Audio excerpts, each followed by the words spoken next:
we are going to focus on what happened inside Parliament, and it was a speech in the Lok Sabha that lasted roughly for 108 minutes. The Prime Minister replied on the President's address, and keeping in mind that the speech came just hours before Delhi votes, the political messaging was unmistakable. Remember, in the last 24 hours, the BJP has been at the receiving end of a fierce attack from the Congress and the Aam Aadmi Party. Rahul Gandhi led the charge for his party yesterday, where he took the government on three main points: foreign policy, protecting the constitution, and not creating an atmosphere that is conducive for the youth of our country. Today, it was the Prime Minister's turn. His focus, absolutely clear. First, he took on the Aam Aadmi Party government in Delhi, said your focus is on getting a fancy jacuzzi in your bathroom, on getting a fancy shower. We want to ensure that everyone gets water in their taps. Then he trained his guns on the bigger picture, on the Congress and their government's past, and without naming anyone. Since the Congress talks about the Constitution, he said, we live the Constitution. We believe in uplifting the backward. But why is it that 3 members of one family are in Parliament at the same time, but 3 members from a tribal or a Dalit family haven't been given the same privilege?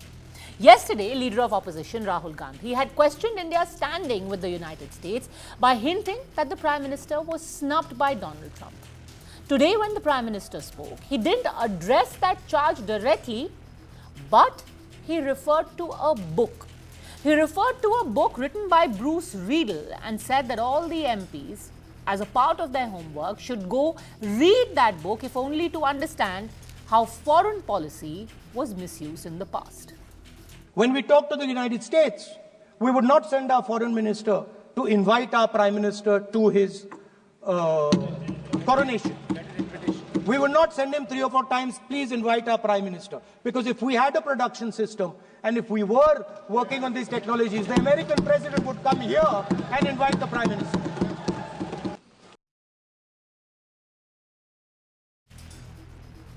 All right, let's also listen to what the Prime Minister said.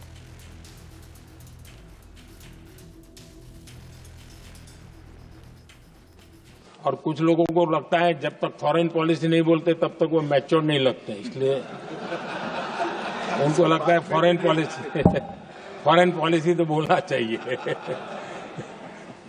फिर भले ही देश का नुकसान हो जाए। मैं ऐसे लोगों को जरा कहना चाहता हूं, अगर उन्हें सच में फॉरेन पॉलिसी सब्जेक्ट में रुचि है और फॉरेन पॉलिसी को समझना है और आगे जाकर के कुछ करना भी है, ये मैं शशि जी के लिए नहीं कह रहा हूं तो मैं ऐसे लोगों को कहूंगा, एक किताब जरूर पढ़ें। हो सकता है उनको बहुत फिर कहां क्या बोलना उतनी समझ हो जाएगी। वो किताब का नाम है JFK's forgotten crisis. JF Kennedy की बात है। JFK's फॉरगॉटन क्राइसिस नाम की किताब है। ये किताब एक प्रसिद्ध फॉरेन पॉलिसी स्कॉलर ने लिखी है और इसमें महत्वपूर्ण घटनाओं का जिक्र है। इस किताब में भारत के पहले प्रधानमंत्री और वो विदेश नीति को भी नेतृत्व करते थे, इस किताब में पंडित नेहरू और अमेरिका के तब के राष्ट्रपति जॉन एफ कैनेडी के बीच हुई चर्चाओं और निर्णयों का भी विस्तार से वर्णन है। जब देश ढेर सारी चुनौतियों का सामना कर रहा था, तब विदेश नीति के नाम पर क्या खेल हो रहा था, उस किताब के माध्यम से सामने आ रहा है। So that's as far as foreign policy and history was concerned, but the sole focus, and for a large part, about 15 minutes, he spoke about Delhi. He didn't directly refer to the elections there, but he focused on the Delhi government and the Aam Aadmi Party. He spoke about Sheesh Mahal. Twice he referred to how some politicians spent on their own luxuries like showers, jacuzzis and a Sheesh Mahal, but the NDA government's focus remained on welfare measures. हम लगातार युवा भविष्य को ध्यान में रखते हुए काम कर रहे हैं, लेकिन कुछ दल हैं जो लगातार युवाओं के साथ धोखा कर रहे हैं, उन्हें धोखा दे रहे हैं। ये दल चुनाव के दरमियान ये भत्ता देंगे, वो भत्ता देंगे, वादा तो करते हैं लेकिन पूरा नहीं करते हैं। ये दल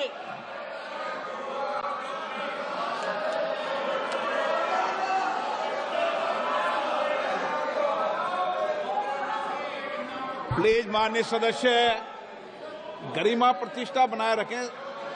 भारत की संसद में आप प्लीज बैठे बैठे टिप्पणी नहीं करें, और नए माननीय सदस्य बैठे बैठे टिप्पणी कर रहे हैं। आदरणीय अध्यक्ष जी, ये दल युवाओं के भविष्य पर आपदा बनकर गिरे हुए हैं।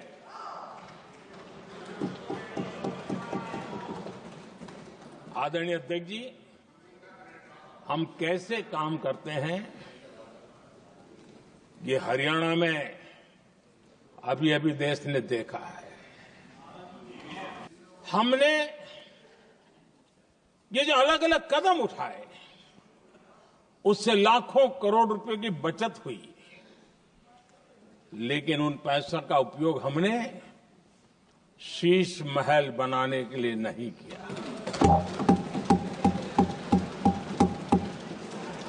इसका उपयोग हमने देश बनाने के लिए किया है। आदरणीय सभापति जी, आजकल मीडिया में ज्यादा ही चर्चा हो रही है, सोशल मीडिया में और अधिक हो रही है। कुछ नेताओं का फोकस घरों में जकूजी पर, स्टाइलिश शावर्स पर, लेकिन हमारा फोकस तो हर घर जल पहुंचाने पर है। Then came the turn of the Congress party and the Gandhi family. Three main issues that were addressed by the Prime Minister. First was when Sonia Gandhi, and now there is also an effort to move a privilege motion against her for that, referred to the president and said she looked tired and called her a poor thing. Second, where Rahul Gandhi held up the constitution and said that repeatedly the BJP is trying to attack the constitution. And third, where the Prime Minister said that tokenism is not enough, you require to live the constitution. And for that he asked a simple question. Why is it? And he didn't take any names again. He said, why is it that some people only talk about the constitution and yet three members of the same family come into parliament at the same time? Why is it that they don't ensure that members from backward communities, from tribal communities and their family members come into parliament at the same time? आदरणीय सभापति जी, हमारे देश में एक प्रधानमंत्री हुआ करते थे।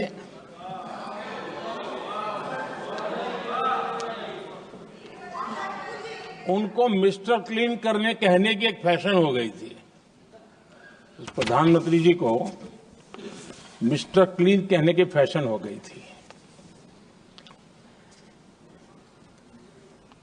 उन्होंने एक समस्या को पहचाना था और उन्होंने कहा था कि दिल्ली से 1 रुपया निकलता है तो गांव में 15 पैसा पहुंचता है। अब उस समय तो पंचायत से लेकर पार्लियामेंट तक एक ही पार्टी का राज था।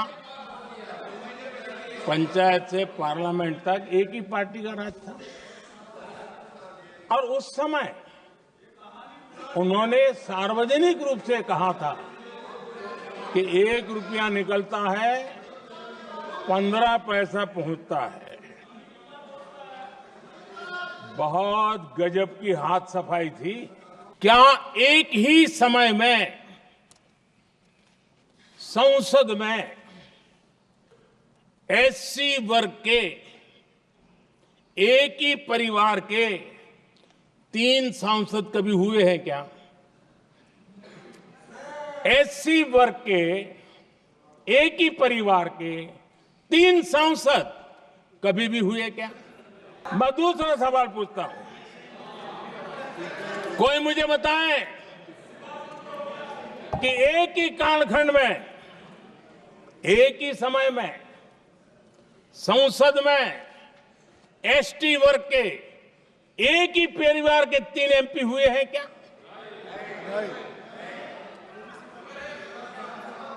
आदरणीय अध्यक्ष जी, कुछ लोगों की वाणी और व्यवहार में कितना फर्क होता है, मेरे एक सवाल के जवाब में मिला।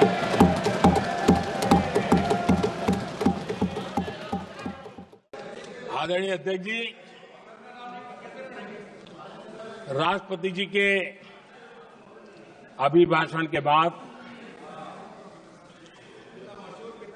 एक महिला राष्ट्रपति जी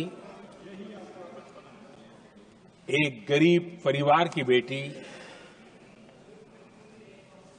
उनका सम्मान न कर सके, आपकी मर्जी, लेकिन क्या क्या कहकर उनको अपमानित किया जा रहा है।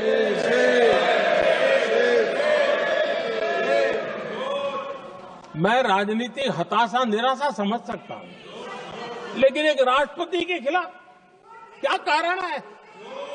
क्या कारण है?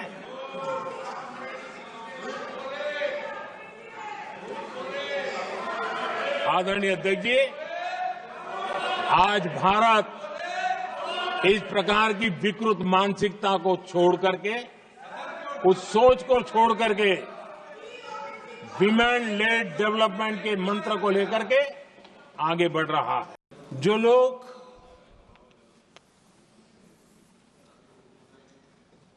गरीबों की झोंपड़ियों में फोटो सेशन कराकर अपना मनोरंजन करते रहते हैं, उन्हें संसद में गरीबों की बात बोरिंग ही लगेगी।